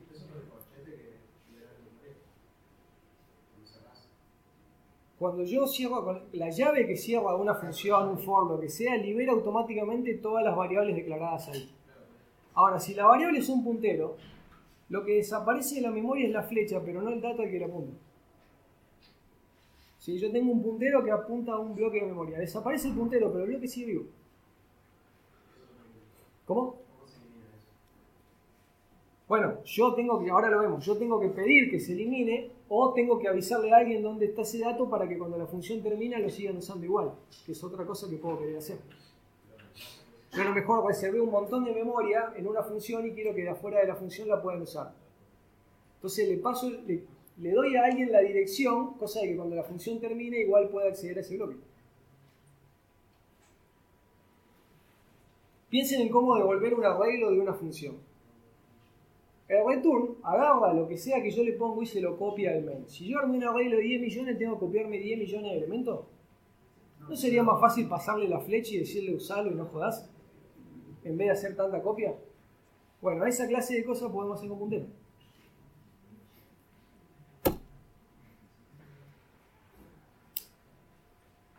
Entonces, lo primero que tenemos que saber es cómo pedir memoria del heap. Cómo decir, quiero que me reserve, no sé, 4 bytes, 10 bytes, 12 bytes del heap para poner algo y cómo devolverlo. Que esos son new y delete. Si yo hago new y un tipo de dato, estoy reservando memoria para ese tipo de dato. ¿Sí? Y esa dirección me la guardo en un puntero. Por ejemplo, el primer ejemplo que vimos, yo guardaba un 42. ¿Sí? Y luego, vamos a ir desde lo básico. Con el ampersand preguntaba en qué dirección de memoria fue a parar ese 42. Y me da una dirección, de la cual en general yo no me preocupo, es del stack. Esa dirección se va a manejar sola con las llaves y yo no tengo que hacerme cargo de nada. Si yo quiero complicarme la vida, puedo crear un puntero entero, guardarme esa dirección y luego trabajar a través del puntero. Por ejemplo, le asigno 0 y entonces ahora cuando yo muestre X va a estar en 0. No se lo asigné directamente, sino que a través del puntero. El puntero me mandó a la dirección de X y ahí puse en 0. ¿Se ve? Ahora, con esto no gano nada más que complicarme la vida. Acá le estoy apuntando a cosas que están en el stack. Y las cosas que están en el stack ya andan bien sin necesidad de punteros. ¿Sí? En cambio, si yo hago esto, ahora P le apunta a un entero que está en el heap. Acá estoy creando, new es nuevo, estoy creando lugar para un nuevo entero y apuntándole con P. En ese lugar puedo, por ejemplo, guardar un valor, qué sé yo, de 18, y luego puedo mostrarlo, y ahí está mi 18. ¿Se ve? Ahora este programa está mal. Este programa está mal porque yo en este programa lo que hice fue crear un puntero P, que cuando lo creo no apunta a ningún lado, esto es un puntero. A continuación se hace el new, en algún lugar del heap se reserva memoria para un entero, y la dirección de ese lugar de memoria se la asigno a P. Eso es más o menos lo que pasó. ¿Sí? Ahora, en la siguiente línea yo digo, seguí la flecha y escribí un 18, y luego en el cout digo, mostrame lo que hay siguiendo la flecha y veo el 18. Hasta ahí todo bien. Pero ¿qué va a pasar? Cuando llego a la llave que cierra, esto es lo que desaparece y el 18 no. Lo que borré es la flecha. Lo único que hay declarado, la única variable verdadera que hay dentro del main es la P. El newIn no tiene nombre. Solo llego a través de la P, no tiene un nombre propio. ¿Sí? Ese pedacito que resolvé en el heap no lo va a liberar nadie. Queda ocupado. O sea que en este momento ahora hay un 18 en alguna parte de la memoria, porque ya lo ejecutó una vez. En realidad, cuando mi programa termina, el sistema operativo limpia la basura que yo dejé. Pero si esta fuera una función mía que la llamo desde otro lado, cuando vuelvo sí me quedó el 18 del pedo en algún lugar. ¿Se puede volver a encontrar ese 18 de alguna manera? No, no tengo más la dirección en ningún lado. En algún lado está, pero no tengo forma de saber dónde. No sé quién preguntó, pero no tengo forma de saber dónde porque perdí la única referencia que tenía el 18. ¿Se ve esa idea?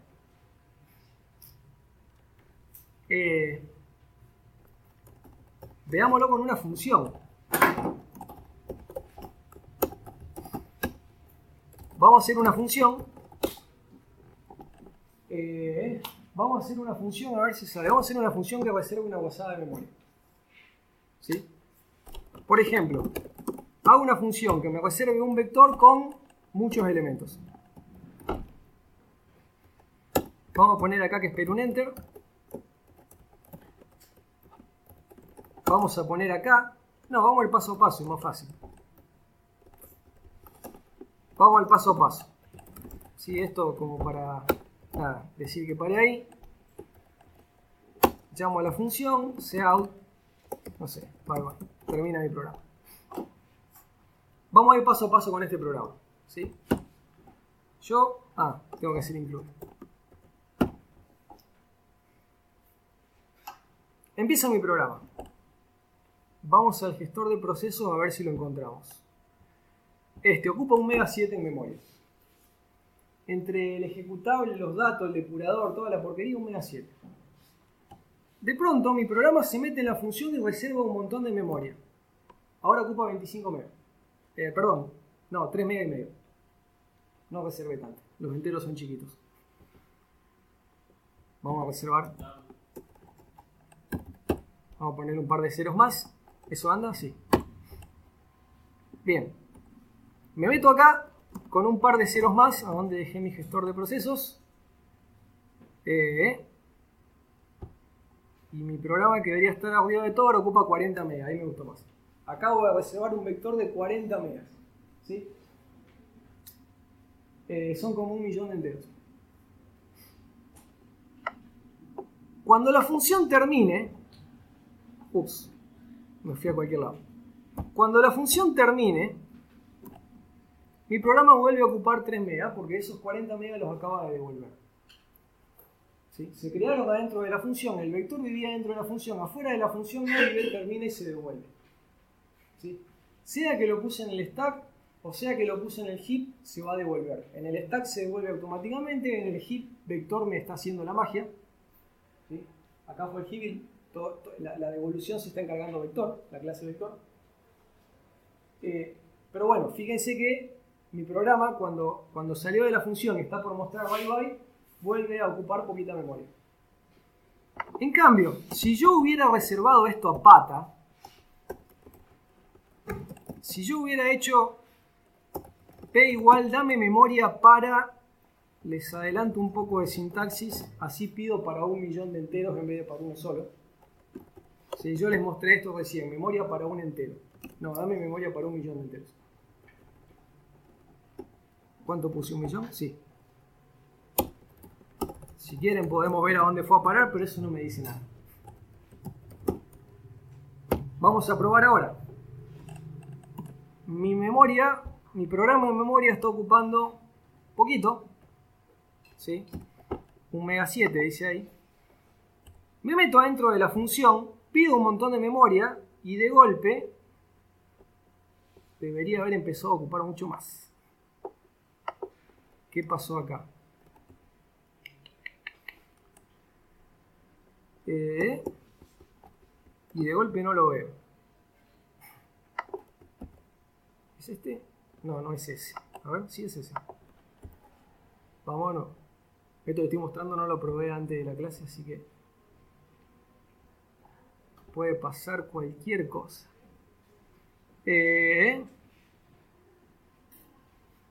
No lo veo.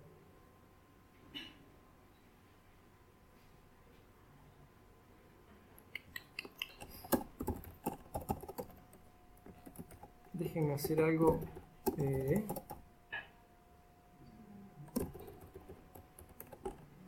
Déjenme sacarme una duda.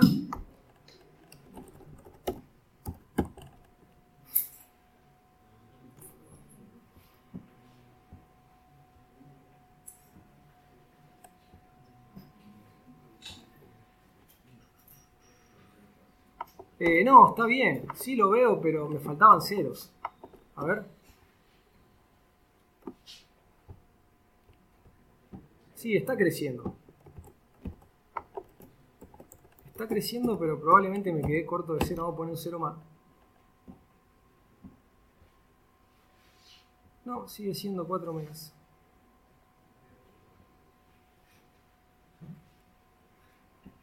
Bueno, no es fácil de mostrar.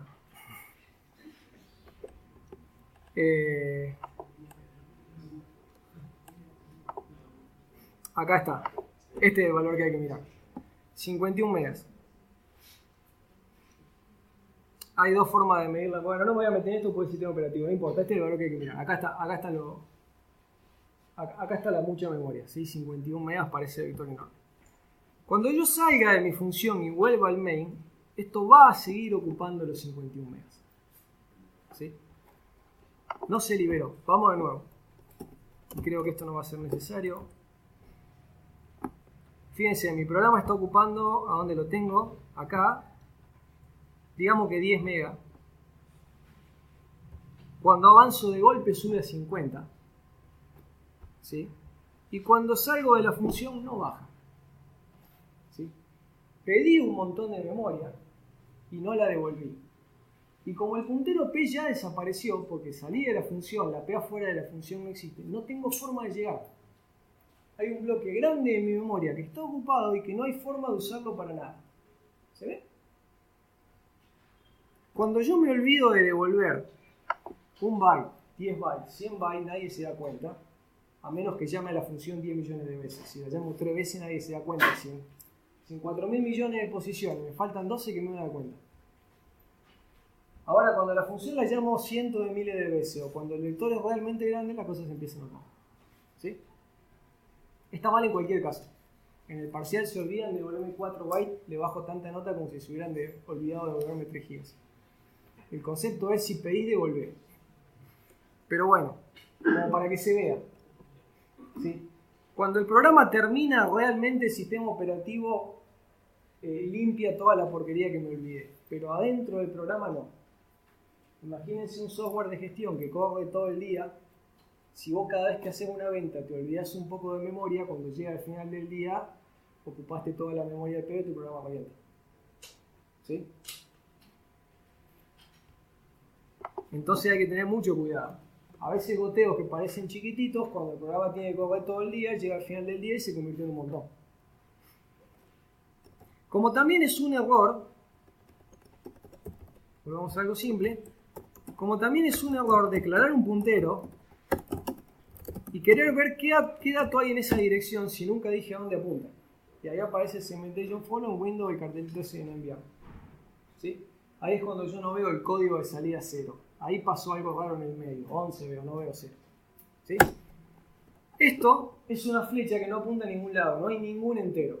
Hay una flecha lista para apuntarle a un entero, pero no hay ningún entero dando vuelta. ¿Sí? Es el otro error. Las dos formas de meter la pata. Hay 3 formas de meter la pata con la memoria. Ir a un lugar que nunca reservé. Esta flecha apunta a ningún lado. Estoy yendo a un lugar que nunca pedí. Que es la más grave. Casi seguro que mi programa explota. ¿Sí? La otra forma que vimos es pedir memoria y no devolverla.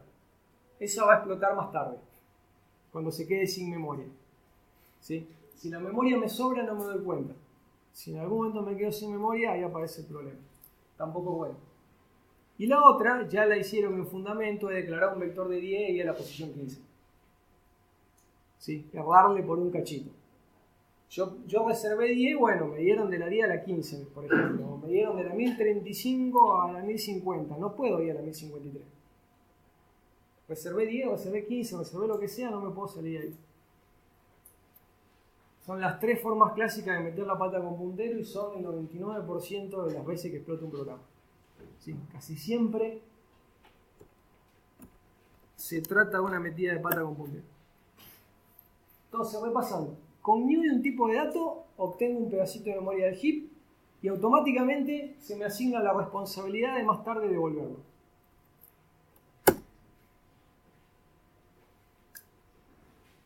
Entonces, recibo un bloque de memoria del tamaño de ese tipo de dato, me da un puntero.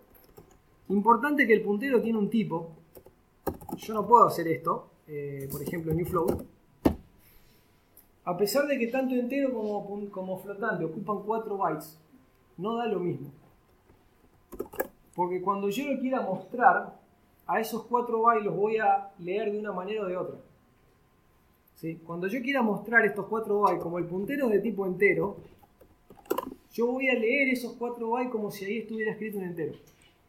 Y si alguien en realidad escribió un flotante, va a salir cualquier cosa. No se escribe igual un flotante que un entero, por más que ocupen los 4 bytes.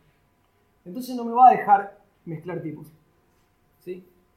El puntero tiene un tipo para eso, para que cuando lo voy a leer sepa cómo leerlo. Y el compilador controla que no ande asignando peras con manzanas. ¿Sí? Entonces yo tengo que decir new y de qué tipo quiero para que me dé el tamaño, y ese tipo tiene que coincidir con el puntero.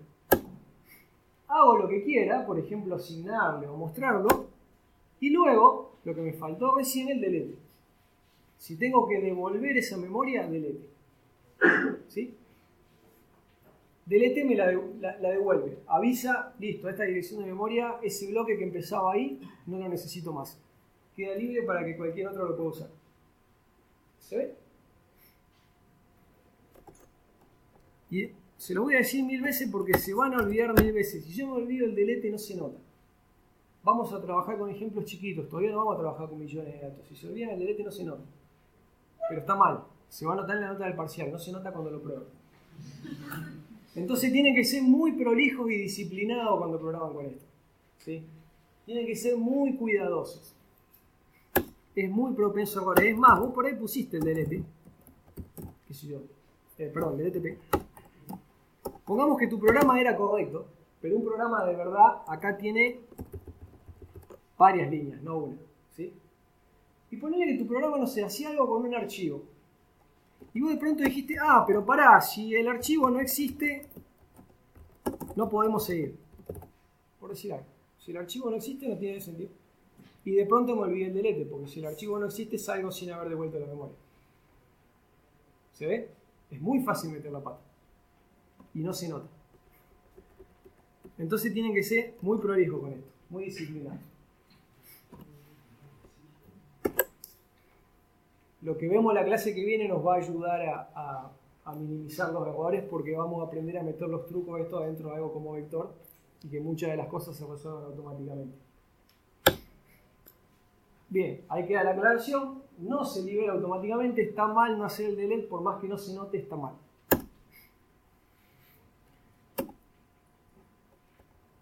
Y con los arreglos, entonces, tengo dos formas de declarar un arreglo, que son los que van al stack, que son los que tienen tamaño fijo, que no son muy grandes, que no voy a poder agregar elementos,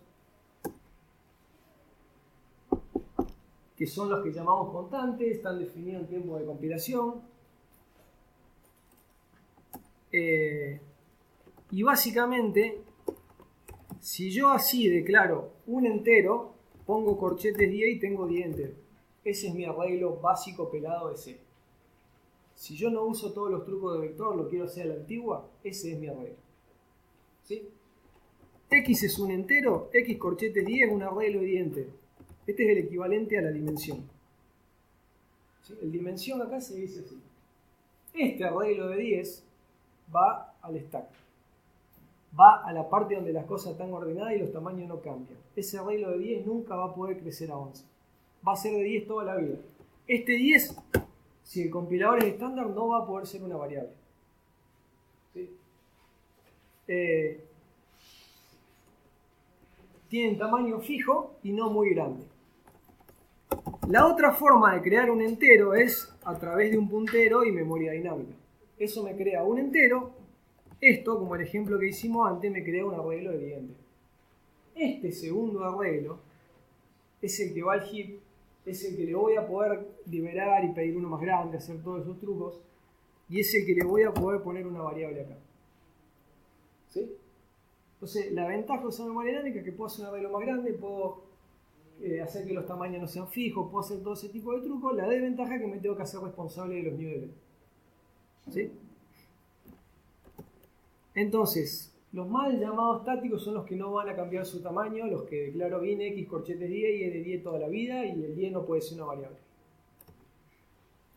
Ahí está un ejemplo de una dimensión y de dos dimensiones.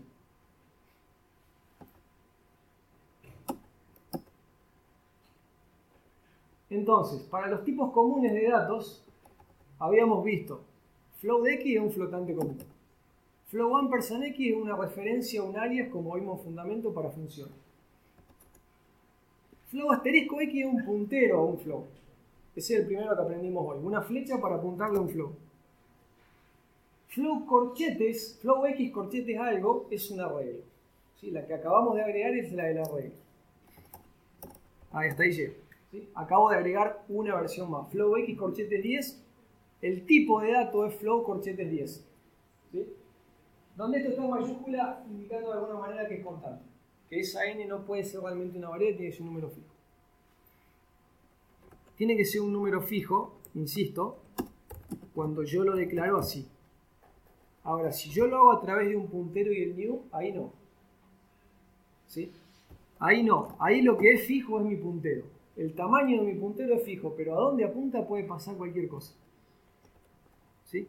Ahí sí puedo ir pidiendo con el new tamaños que vayan variando, que vaya calculando, que vaya devolviendo y pidiendo uno más grande, más chico, puedo hacer todo lo que yo quiera. Entonces, los dinámicos se crean con el new y poniendo el corchete en el tipo de dato. En vez de new in corchetes 10, estoy en vez de pidiendo para 1, pidiendo para 10. Hay un ejemplo con flotantes. En este caso el tamaño sí puede provenir de una variable, pero un pequeño problema que tiene es que cuando yo reservé un pedazo de memoria no puedo preguntar cuánto mide. ¿Sí? Yo acá le digo reservame un pedazo de tamaño n. Si yo más tarde quiero preguntarle al puntero cuánto mide el lugar a donde apuntás, no sabe. ¿Sí? Fíjense que el puntero es flow asterisco. Es el mismo que usamos para un flotante. El puntero le apunta al primer flotante y no sabe si está solito o si al lado tiene 9 más. El puntero no sabe. ¿Sí? Yo con el puntero puedo tratar de recorrer ese arreglo, pero él no sabe. Entre otras cosas, por eso no se controla si me salgo o no del arreglo cuando le hago los índices. ¿Sí? No sabe, no tiene forma de saber. No es que lo vamos a ver más adelante. No se puede. No hay una forma estándar de preguntarle a un puntero cuánto mide el lugar a donde apuntas. Entonces yo tendría que hacerme responsable de anotarme esa n en algún lado y tener la mano para cuando quiera saber cuánto mide. Porque el puntero no me lo va a decir. ¿Se ve eso? Ese es el único pero. Y bueno, como les decía, el puntero apunta al primer elemento y no sabe si al lado hay más. Yo puedo intentar acceder y valdrá o no valdrá de acuerdo a qué le puse el new. Acá hay un ejemplo. Una vez que lo declaré, se usan igual que el vector. Para acceder a los elementos de un vector de una matriz, sea estático, sea dinámico, sea el tipo vector, una vez hecho, se usan todo igual. ¿Sí? La diferencia es que a vector le puedo preguntar el tamaño y a estos no. ¿Sí? Entonces, finalmente, vector empieza así. Vector tiene un puntero que dice a dónde está su dato y tiene un entero para anotarse el tamaño por si alguien le pide el size. Si quieren, pongámosle estos size. ¿Sí? Vector empieza así y lo que vemos en la clase que viene es cómo agregarle que todas las operaciones de memoria se hagan solas. ¿Sí? Los datos que realmente tiene dentro un vector es eso, un puntero para decir a dónde empiezan los datos y un tamaño para saber a dónde terminan. Eso es lo único que guarda en memoria. Y después tiene un montón de funciones que se encargan de pedir, liberar, cambiar, mover, hacer todo lo que haya que hacer para que las direcciones de memoria siempre sean válidas. ¿Sí? Pero digamos que si yo vengo de C, no conozco la parte de objetos, que tengo que manejar un puntero dinámicamente, me haría esto. Me haría un struct que me asocie un puntero, un tamaño, y con eso más o menos me manejo. Tengo que ser prolijo con los new y los delete. Es mi única responsabilidad, que no es poco. Y el delete, pequeño detalle, cuando lo que voy a guardar es un entero solo, es delete b, cuando voy a guardar un arreglo es delete es corchete b. Si el new tenía corchete, el delete lleva corchete. No le importa el tamaño, le importan los corchetes. ¿Sí? El delete lleva corchete. Esto es lo que digo, que hay un montón de sintaxis. Cómo declaro un puntero, cómo hago un new de un dato, de un arreglo, cómo borro. Eso está en el resumen. ¿Sí? Después de 2 prácticas lo van a saber de memoria. Vamos a agregar más ahora. Pero para empezar, va a estar en el resumen.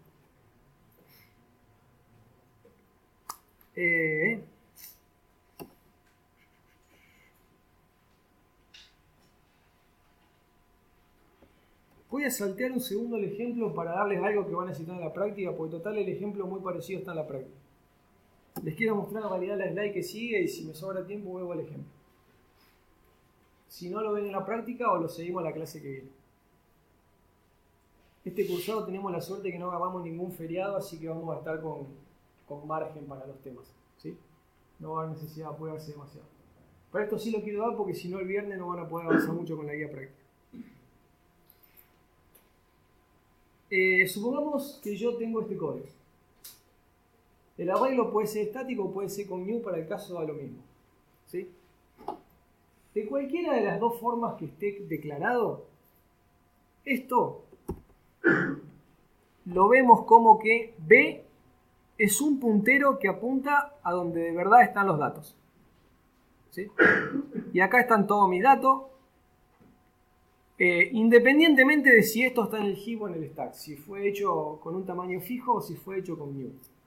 En cualquiera de los dos casos yo puedo pensar que el nombre del arreglo a secas, si yo pongo B corchetes 3 es el cuarto elemento, B corchetes 0 es el primer elemento, B solo es un puntero donde empieza.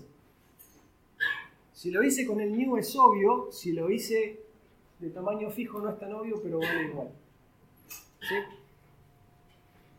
El ejemplo acá para simplificar es tamaño fijo, pero esto podría haber sido B igual new int corchetes 8, igual tendría memoria para 8 datos.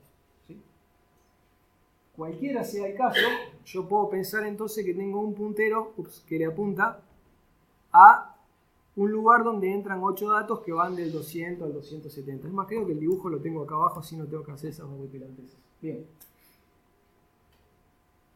Supongamos que me tocó la posición de memoria que empieza en 21 a 0. Ese es mi numerito en Excel, ¿sí?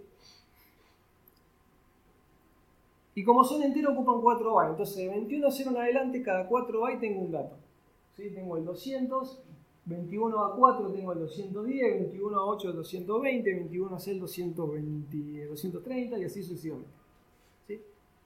Cada 4 bytes un dato diferente.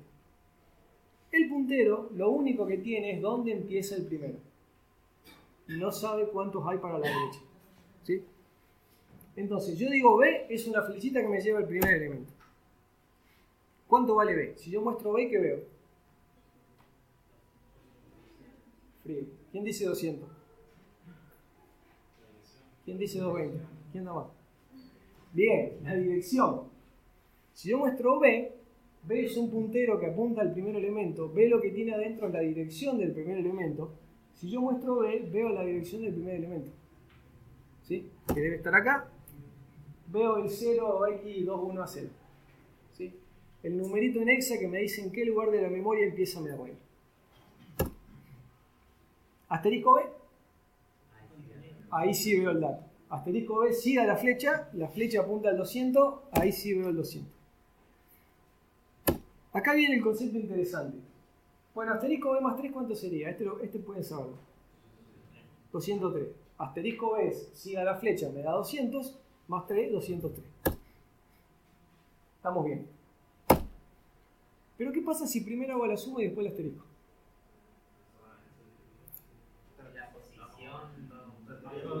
Estoy yendo a una posición un poquito más adelante, ¿sí?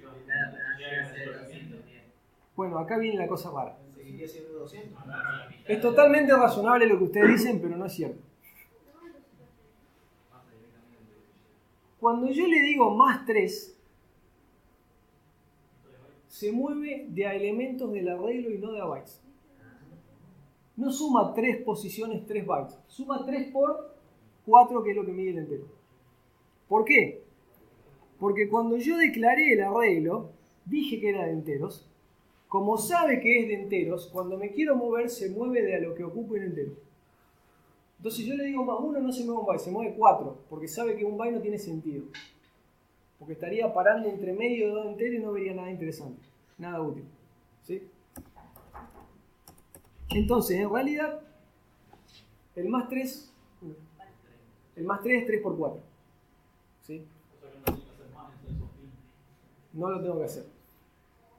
Esto se lee como era la de abajo, ahí la flechita se movió 3 lugares para adelante, si B más 2, B más 3, estoy en el 0, me muevo 3 lugares y voy al cuarto. Si estoy en el primero, voy al cuarto. Y lo veo. Y sería como que agarré mi puntero base y le sumé 3 por lo que mide un entero, que es el size of int que él decía. ¿Por qué un entero? Porque el puntero era de tipo entero. Si el puntero era de tipo doble, me muevo de A8. Si era de tipo char, me muevo de A1. ¿Se ve? Esto es lo que llamamos aritmética de punteros. Cuando yo sumo y resto punteros, las diferencias no se miden en bytes, sino que se miden en elementos del arreglo.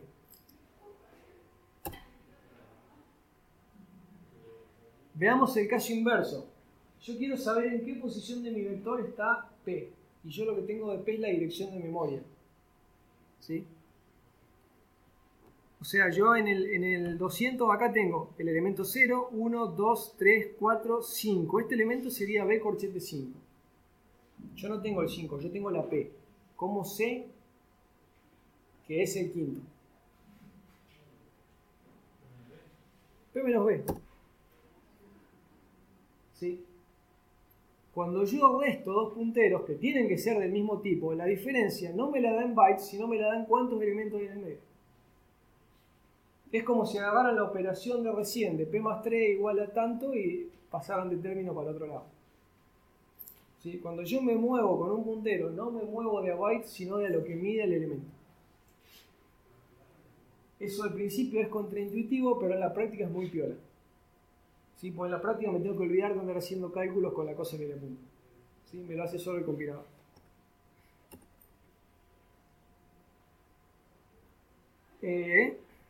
Y hay un puntero para antes de ir a eso. Entonces, vamos un toque del código. Antes de ir a eso, yo tengo un arreglo de 3 elementos que lo puedo declarar así. O lo puedo declarar en el heap.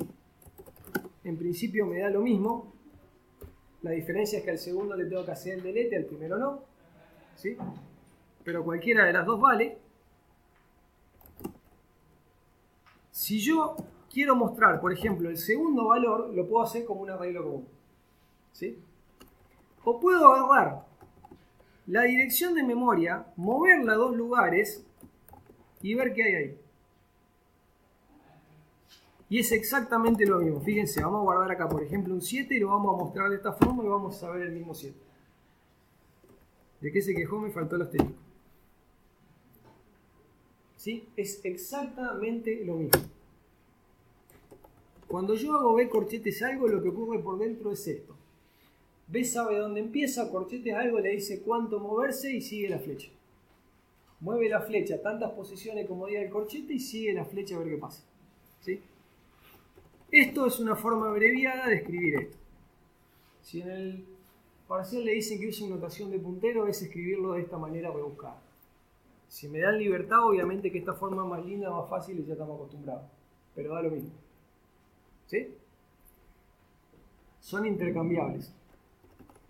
Fíjense que hubiera pasado lo mismo si esto fuese hecho con new.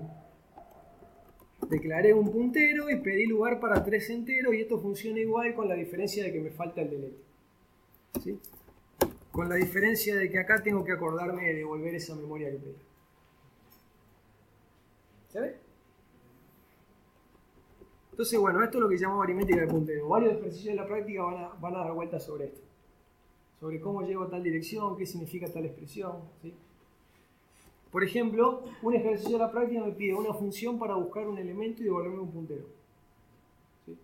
Entonces, yo le paso un arreglo, le digo cuánto mide, me busca a ver si, por ejemplo, el 230 está en el arreglo y me devuelve un puntero cuando lo encuentre. Si yo del programa cliente quiero saber en qué posición estaba, hago la resta. ¿Sí? Si yo, desde la función, ¿cómo sería la función?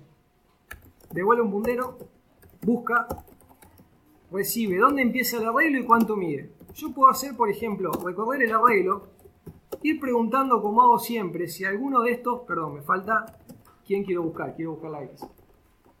Si alguno de estos es el que quiero buscar, pero en lugar de devolver el índice, quiero devolver la dirección de memoria. Bueno, si está en el índice 3, quiere decir que donde empieza el arreglo está 3 lugares más adelante. 3 lugares no medio un byte, 3 enteros más adelante. ¿Se ve? Y si yo en el main quiero agarrar ese resultado, qué sé yo, P igual busca de algo, de B, algo, ¿sí? Y luego mostrar cuál era la posición, hago P menos B. Pregunto cuántos enteros hay entre la dirección P y la dirección B y eso me va a decir cuál era el índice. ¿Se ve? ¿Qué pasa si no lo encuentro? No va a salir nunca. Acá. Sí va a salir porque este for va a terminar. Tenía 10 elementos, recorrí los 10 y ninguno del que yo quiero. ¿Qué puedo devolver?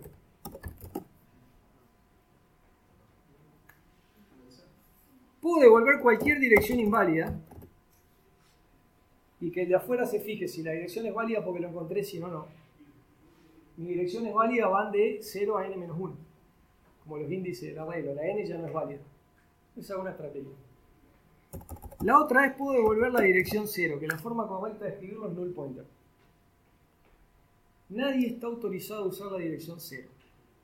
Nunca un new, nunca una variable va a ir a parar a la dirección 0. Esa está reservada especialmente. No hay forma de que sea un lugar válido la dirección 0.